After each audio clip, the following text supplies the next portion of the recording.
What's good, scholars? It's your girl Gabby, and I am back with a brand new video. Listen, before we jump in, first things first, if you are not a part of the graduating class, I don't know what you're doing, okay? You need to get on board. All it takes is like less than a second to click the subscribe button. Do me a favor and become a part of the graduating class, all right? You don't want to miss out on anything, especially if you are a senior. You're getting ready to embark on one of the biggest changes in your life, and you want to make sure that you've got the best information, the most accurate information, and that's what I'm doing right here on my channel. So make sure that you are subscribed, okay? Before we get into the meat of the reason why we're here, I do want to take a moment to let you guys see this awesome shirt, okay? It says hustle her. If you know me, you know I'm all about the bag. I'm all about my money. I'm very, very ambitious. I always have like 15 different projects going at the same time. So this is like the epitome of what I am, what I do. If you are interested in getting this shirt, I'll go ahead and leave the information below in the description box. Another reason why I love this is because this is a Black-owned female business, okay? She's super young, super dope, and she's making some amazing strides. So make sure that you support her and Queen Avenue, all right? So let's jump in. Let's talk about the FAFSA, okay? Many of you who are watching this video, you're probably a senior in high school. Maybe you're a parent of a senior in high school. Many of you may be Illinois seniors. We know that Governor Pritzker signed into law last year, basically saying, hey, all seniors in the state of Illinois have to fill out the FAFSA. The FAFSA is the free application for federal student aid. Make sure you write that down. The free application, Lord, I'm about to mess it up. The free application for federal student aid. So we're going to go ahead and give you a very quick, accurate, to the point kind of summary of what you can expect on this form. Okay, so first things first, the free application for federal student aid, or the FAFSA in the easiest terms, is your gateway to financial aid. There are 4 types of financial aid: scholarships, grants, work study, and student loans. Scholarships and grants are free money. Money you don't have to pay back, money that you thank God that you have, right? And then work study is money that you work for, also a pretty good deal. And then student loans is money that you have to pay back, okay? Doing the FAFSA opens the door for you to get these types of financial aid, okay? Obviously, the best types are the free money, scholarships and grants, right? Here's a tip for you. You want to make sure that you get your FAFSA done as soon as possible, because if you're one of those individuals that is eligible to receive those free funds, it's a first come, first serve basis. So if you wait until January, February to do your FAFSA, many of those funds you're going to miss out on because you waited too long. So make sure that you do what you need to do in the beginning, okay? The FAFSA opens on Thursday, October 1st. Thursday, October 1st is when the FAFSA opens. So you want to make sure that you jump in it, you do it, and you do it in a good time frame, right? So the month of October is pretty good. You start getting into that December range and things start getting a little muddy, okay? So make sure that you are on top of your game with getting this done, all right? So let's talk about what exactly you need for your FAFSA. Again, the FAFSA is the free application for federal student aid. First things first, you gotta have your social security number, and you have to have the correct social security number. My job, my 9-to-5 deals with this. Our specialty is helping students during this season, FAFSA season, helping you get geared up for college. And what I've noticed with so many students is they do not know their social security number. They don't know the right number. And when you put in the wrong number in the system, you create so many issues for yourself, okay? So make sure that you have the right information, especially when it comes to your social security number. If you are not a U.S. citizen, you want to have your alien registration number.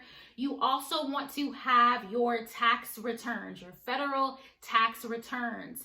You want to have your W-2s as well as your, guys, I say this so much that sometimes I forget it.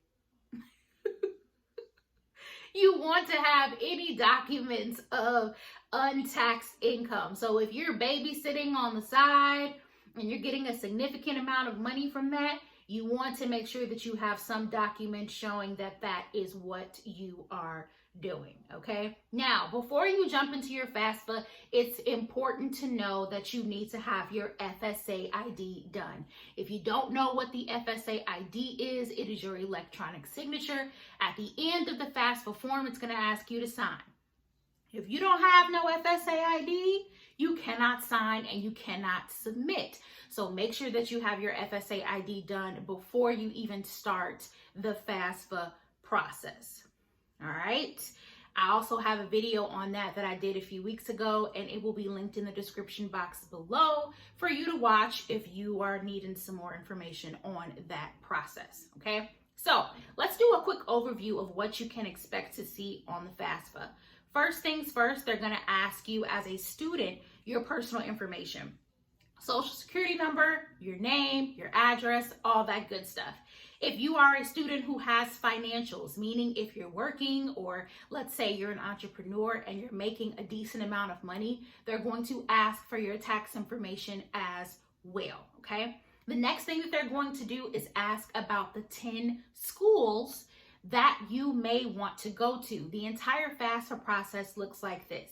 You go in, you complete the form, and once that form is submitted and processed, it is sent to all of the schools that you put on the form so that they can create your financial aid package. Your financial aid package is what is used to pay for your education.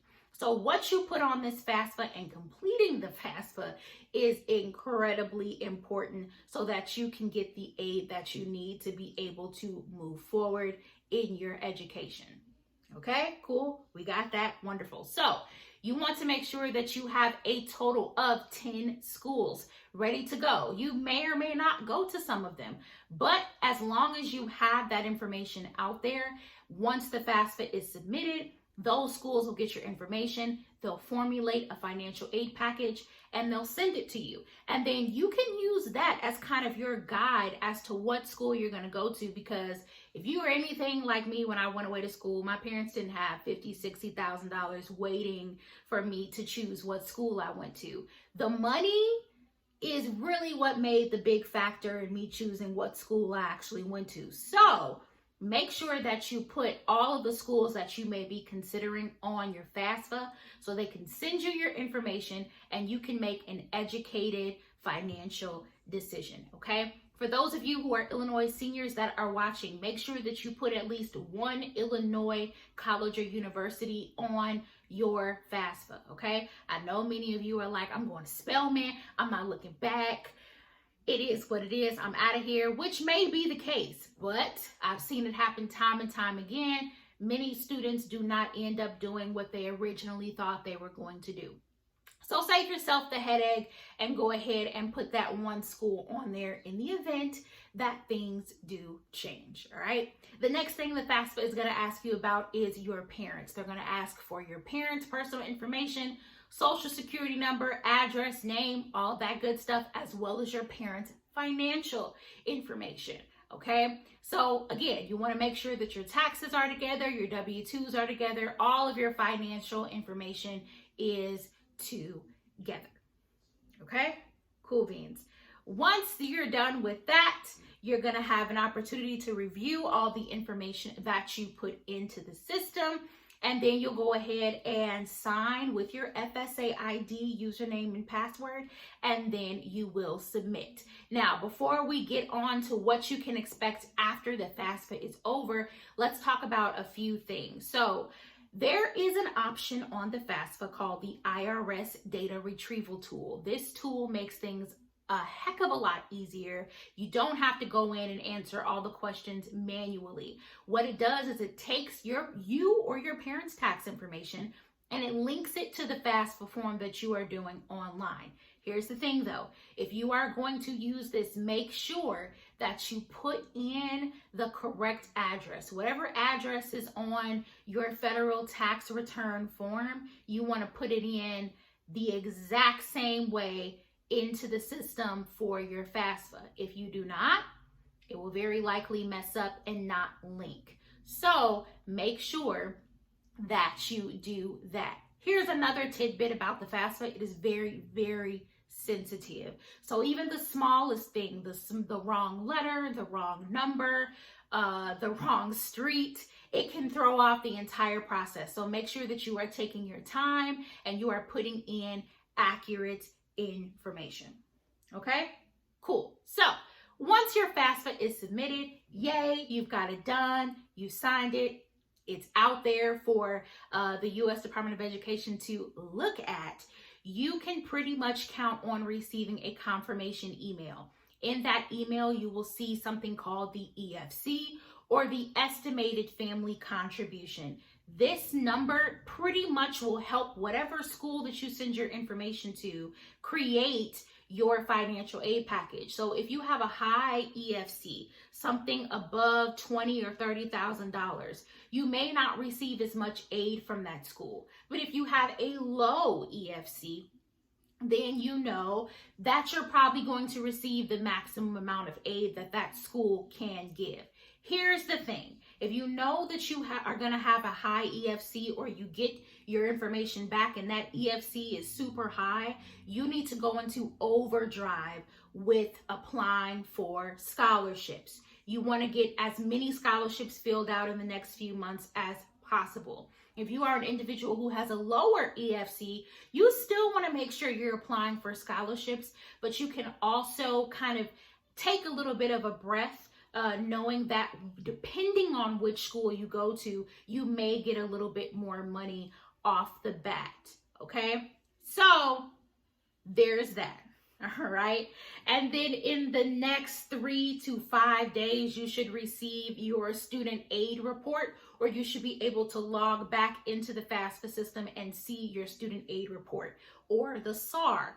The SAR is, in the most easiest terms, it is your summary of everything that you put on your FAFSA. It will again have your EFC, and it will give you all of the different things that you put on your form. Okay, I hope I'm not forgetting anything big. I really didn't want this video to be super duper long, but this is your crash course in FAFSA. If you would like me to do a part 2 and go more in depth with what you may see or what you need to do, please leave a comment. I would love to do more for you guys. But this is it. That's it. That's all I have for you right now. Guys, good luck with this process. Seniors, get excited. This is the first big step to making sure that you are in the school of your dreams this time next year. So take this time seriously, focus, get excited again, and I will see you all on the next one. Do not forget to subscribe to this channel, because I'm going full throttle for the next couple of months. All videos aimed at helping you get to your dream school. All right, guys, I will see you guys on the next one. Peace.